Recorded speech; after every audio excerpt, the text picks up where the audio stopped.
শুক্রবারে কেউ মারা গেলে আল্লাহ তাকে শহীদের দরজা দান করে। এক।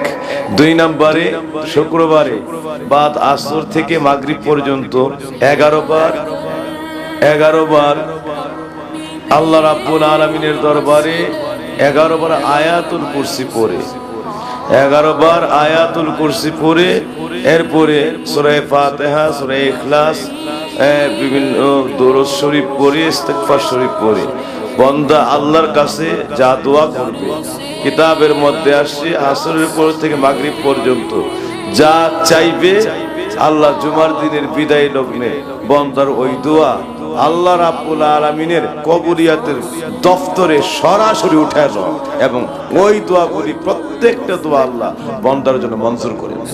সুবহানাল্লাহ। সুতরাং এই জন্য জুমার দিন বাদ আসর থেকে মাগরিব পর্যন্ত এই টাইমটাকে বলা হয়েছে দোয়া কবুলের সময়। কি কবুলের সময়?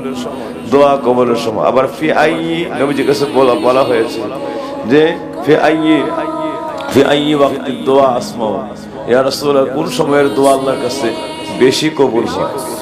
আমার নবী বলেন উম্মতেরা রে, দুবুরা সালাতিল মাকতুবা, ফরজ নামাজের পরে আল্লাহর কাছে হাত বিছাও, আল্লাহ আর বান্দার হাতের মাঝখানে আর কোন পর্দা থাকে না, যা বলে সরাসরি গিয়ে আরশের মধ্যে হাজির হয়ে যায়।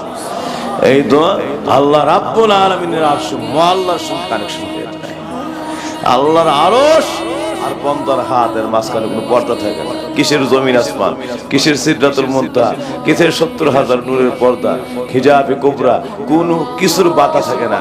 একের হাত আর আল্লাহর আরশ বরাবর কানেকশন হয়ে যায়। সুবহানাল্লাহ।